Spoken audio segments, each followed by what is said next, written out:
मुख्यमंत्री महोदयाकडे नागपूर शहर जिल्हा आणि विदर्भातल्या काही प्रश्नावर, खास करून झुडपी जंगल जमिनी ज्या आहे 86,000 हेक्टर विदर्भामध्ये, सुप्रीम कोर्टमध्ये केस सुरू आहे आणि विभागीय आयुक्ताकडनं काही त्या ठिकाणी झुडपी जंगल जमीन सोडवण्याकरता जी अहवाल आहे तो सादर झाला आहे. पण एक समिती आली आहे, त्या समितीसमोरही आता आमचं कामकाज पुढे जात आहे. विदर्भातल्या 86,000 हेक्टर झुडपी जंगलाच्या जमिनी ज्यावर लोकांची घरे आहेत ते घरं कायदेशीर करून देण्याकरता मी माननीय देवेंद्रजींची भेट घेतली आहे. पालकमंत्री पदाचा तिढा कधीपर्यंत सुटेल? काही जिल्ह्यांचा तिढा अजून कायम आहे का? काही तिढा नाही आहे. अजितदादा नव्हते, ते विदेशात होते, त्यामुळं चर्चा व्हायची. आज मला वाटतं चर्चा पूर्ण होईल. कल जरांगे पाटिल के ऊपर गुना दाखल हुआ है क्या? नहीं, सरकार की जो पुलिस की जो कंप्लेंट आती है उसके ऊपर गुना दाखल होते रहता है. संजय गायकवाडांनी काल पंतप्रधान मोदींवर टीका केली होती, त्यांच्या दौऱ्यांवर टीका केलेली आहे की मोदी विदेशात जातात यावर. खरं तर माननीय पंतप्रधान मोदीजी यांनी आपलं आयुष्य हे एका छोट्याशा पानटपरीवरनं चहाच्या दुकानावरनं सुरू केलं. अत्यंत हाल अपेक्षा आणि मोठा संघर्ष करून मोदीजी देशाचे पंतप्रधान या पदापर्यंत पोहोचले. त्यांच्या आयुष्याचा जर अभ्यास केला तर टाचणी इतकी बरोबरी उद्धव ठाकरे करू शकत नाही. टाचणी इतकी बरोबरी उद्धव ठाकरे हे मोदींची करू शकत नाही. उद्धव ठाकरेंना हे समजलं पाहिजे की मोदीजींनी आपलं संपूर्ण आयुष्य हे 140 कोटी जनतेकरता समर्पित केलं आहे. त्यांचा समर्पण, त्यांचा त्याग हा सूर्यप्रकाशा इतकं सत्य आहे. आणि अशा व्यक्तीवर उद्धव ठाकरेंनी बोलणे खरं तर सामनामध्ये छापून आलं असतं तर बरं झालं असतं की अतिविलासी उद्धव ठाकरे मातोश्री 2मध्ये कसे राहतात, कसा अतिविलास करतात, 2.5 वर्ष मुख्यमंत्री म्हणून कसा अतिविलास केला, 2 दिवससुद्धा मंत्रालयात नाही आले, 2 दिवस विधान भवनात नाही आले, स्वतःला काचेच्या कॅबिनमध्ये बसून त्या ठिकाणी अतिविलास केला. उद्धव ठाकरेजींनी अतिविलासावर बोलू नये. खरं तर केजरीवालाच्या शीशमहलवर सपोर्ट करण्याकरता उद्धव ठाकरे बोलले आहेत. मोदीजीवर बोलण्याची लायकी नाही आहे. केजरीवालाचा सपोर्ट करण्याकरता मोदीजीवर टीका करणे, खरं तर आपल्या जीवनात त्यांनी आत्मपरीक्षण केलं पाहिजे, मगच मोदीजीवर बोललं पाहिजे. मुंबईमध्ये सीआरझेड जमिनीशी छेडछाड केल्याचं प्रकरण समोर आलेलं आहे. 2 सरकारी कर्मचाऱ्यांसह 4 जणांना अटक केलेली आहे. 102 नकाशांची छेडछाड झालेली आहे. मी त्यांचा जर ते महसुली अंतर्गत असेल तर नक्की मी त्याचा तपास करीन. जर अर्बन डेव्हलपमेंट संबंधी असतील तर एकनाथ शिंदेजीशी मी बोलीन. संजय गायकवाड यांनी मतदारांना शिव्या दिल्या. काल त्याच्यावर मोठ्या प्रमाणात गदारोळ झाला आणि अनेक जण त्याच्यावर आरोप करत आहे, ज्या पद्धतीने वक्तव्य केलं जात आहे, नाराजी व्यक्त. खरं तर आम्ही निवडून आलेले प्रतिनिधी जे आहेत ते पब्लिक सर्वंट आहोत, जनसेवक आहोत. आणि जनसेवकांनी जनतेच्या आणि मतदारांच्या समोर नतमस्तक होऊनच त्या ठिकाणी आपला कारभार केला पाहिजे. छत्रपती शिवाजी महाराजांची जी शिकवण आहे ती शिकवण आपण अंगीकारली पाहिजे. खरं तर आम्ही सेवकाच्या भूमिकेत असलं पाहिजे आणि त्यामुळे मतदाराबद्दल त्यांनी काय भूमिका मांडली याबद्दल मला बोलायचं नाही. पण माझी मात्र भूमिका आहे की मतदार सर्वोपरी आहे, आमच्या जनताही सर्वोपरी आमच्याकरता आहे आणि जनतेला नतमस्तक होऊनच आम्ही या ठिकाणी काम करतो. देवेंद्र फडणवीस सरकार जे या ठिकाणी आलं आहे, आमचं सरकार आलं आहे, हे जनतेला नतमस्तक करून जनतेचे आभार मानून आम्ही या पदावर बसलेलो आहोत. आणि आम्ही ठरवलं आहे की जनतेला जी आम्ही वचनं दिली आहे ते 5 वर्ष पूर्ण पाडू. जनता आमच्याकरता सर्वोपरी आहे. आम्ही कोणीही राजे नाही आहोत, तो सेवक आहोत. सेवकाच्या भूमिकेमध्ये आम्ही आहोत. सुरेशदास सातत्याने धनंजय मुंडे यांच्यावर आरोप करत आहे, कुठेतरी महायुतीमध्ये तणाव वाढताना दिसत आहे. धनंजय आपले सुरेश धसांना मी 2-3दा बोललो आहे. माननीय देवेंद्रजी त्यांच्याशी बोलतील. पण निश्चितपणे खरं तर ज्या भूमिका आहेत त्या पक्षामध्ये किंवा सरकारमध्ये मांडल्या पाहिजे. सरकारच्या संबंधित सरकारमध्ये मांडल्या पाहिजे, पक्षासंबंधित माझ्याकडे मांडल्या पाहिजे. पण पब्लिकच्या व्यासपीठावर त्या ठिकाणी कोणतीही गोष्ट उजागर करण्याऐवजी सरकारकडे दिली पाहिजे. सरकारने जर ॲक्शन नाही घेतली पुढचा प्रश्न आहे. पण बीडच्या प्रकरणात देवेंद्रजींनी सर्व प्रकारच्या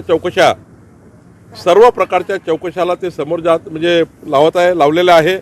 अशी एकही चौकशी नाही की बीडच्या प्रकरणात सुरू नाही आहे. आणि देवेंद्रजींना नजरेत ज्या ज्या गोष्टी येतील ते पूर्ण करतील आणि 100% आरोपीला कडक शासन होईल. अजित पवार ने भाषण में ये कहा है कि तुमने मुझे वोट दिया है तो तुम मेरे मालक नहीं है, क्या कहें? देखिए, अजीत दादा की भूमिका क्या है मैंने सुना नहीं है, लेकिन मेरी और हमारी सरकार की भूमिका है कि जनता ये सर्वोपरि है, जनता ही हमारी मालक है, वही हमारा डिसाइड करती है। हम लोगों की सरकार जनता ने लाई है और जनता जो बोलेंगी, हमने जो जनता को आश्वासन दिए वो पूरे करेंगे। मतों का कर्जा हमने लिया है, मतदान जो भी जनता ने दिया है, लेकिन कर्जा हमने लिया है वोटों का। ये कर्जा पूरा काम करके, हमारा संकल्प पूरा करके हमको आगे जाना है. राज्यातील 50 ते 60% जागेवर वक्फ बोर्डाने दावा केलेला आहे. नितेश राणे यांनी त्याचा कडाडून विरोध केलेला आहे. नाही, बरोबर आहे. मागेही जे 2 कोटी रुपये त्यांना दिले होते ते रेकॉर्ड डिजिटलायझेशन करण्याकडे दिले होते. आता प्रश्न आहे, वक्फ बोर्डाकडे जेवढा जागा आहे, वक्फ बोर्डाचा कायदा, त्या ठिकाणी त्या कायद्याचं काय करायचं याबद्दल केंद्र सरकार विचार करत आहे.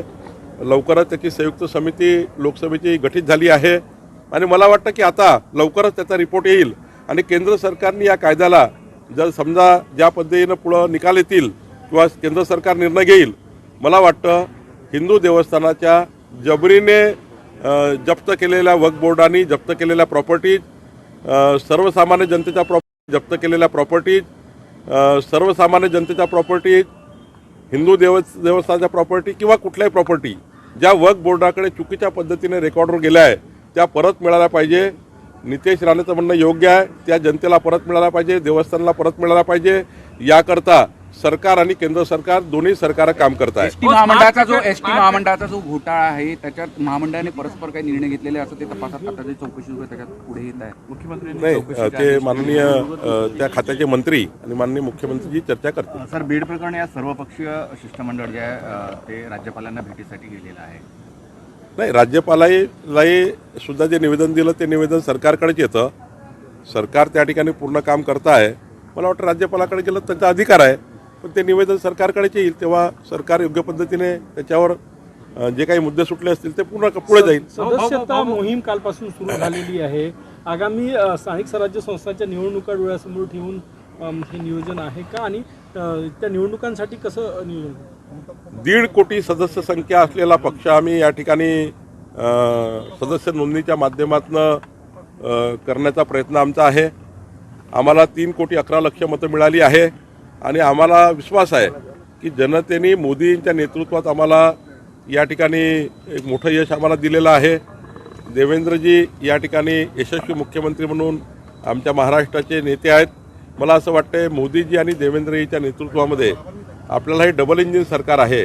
या डबल इंजिन सरकारवर जनतेचा विश्वास आहे आणि त्यामुळं मोठ्या प्रमाणावर जनताही भारतीय जनता पार्टीचं सदस्यत्व घेण्याकरता मोठ्या प्रमाणावर आमच्याकडे येत आहे. आम्ही 1.5 कोटी सदस्य संख्या करणार आहोत आणि पुढच्या काळामध्ये ज्या आमच्या कार्यकर्त्याच्या निवडणुका आहे या निवडणुकीमध्ये आम्ही जसं नेत्यांच्या निवडणुकीमध्ये कार्यकर्त्यांनी खूप मेहनत केली आहे तशीच कार्यकर्त्याच्या निवडणुकीमध्ये आम्ही सर्व लोक मैदानात उतरणार आहोत. आमची महायुतीचे सर्व पक्ष एकत्र येणार आहेत आणि निश्चितपणे येणाऱ्या स्थानिक स्वराज्य संस्थेमध्ये महायुती आणि भारतीय जनता पार्टी संपूर्ण महाराष्ट्रावर या ठिकाणी आपलं यश मिळवेल आणि दोन्ही सरकार डबल इंजिन सरकार हे स्थानिक स्वराज्य संस्थेच्या माध्यमातून ज्या योजना आहे केंद्र सरकारच्या राज्य सरकारच्या त्या योजना पुढे नेण्याकरता या संस्था महत्त्वाच्या आहेत, या स्थानिक स्वराज्य संस्था महत्त्वाच्या आहे. त्याकरता आम्ही या निवडणुकीमध्ये मोठ्या प्रमाणावर यश संपादन करण्याकरता काम करू. आमच्याकडे पद्धती आहे पक्षामध्ये. आता तर सदस्य नोंदणी अभियान सुरू आहे. लवकरच आपल्याला बूथ अध्यक्षाची आमच्या निवड होणार आहे. 1 लक्ष बूथ अध्यक्ष होणार आहे. मग आमच्या तालुका अध्यक्षाच्या निवडी आहे, मग जिल्हा अध्यक्षाच्या निवडी आहे. ही प्रक्रिया पूर्ण केल्यावरच प्रदेशाध्यक्षाची निवड होतं. त्यामुळं थोडा काळ लागेल, पण निश्चितपणे आम्ही हे प्रक्रिया लवकर करू. आमची सदस्यता अभियान संपलं की आता आम्ही पुढच्या प्रक्रियेला लागणार आहोत. सर्वसामान्यांना स्मार्ट प्रीपेड मीटर न बसविण्याचे आदेश पूर्वीचे आपल्या सरकारने दिले होते, मात्र काही ठिकाणी छुप्या पद्धतीने स्मार्ट मीटर बसविण्यात येत आहे. माननीय देवेंद्रजींनी अत्यंत सरळ आणि नम्रपणाने सांगितलं आहे की महाराष्ट्राच्या सर्वसाधारण जनतेला स्मार्ट मीटर लागणार नाही. देवेंद्रजी ऊर्जा मंत्री आहेत, ते आपल्याला अधिक सांगतील. चायनामध्ये जो व्हायरस आलेला आहे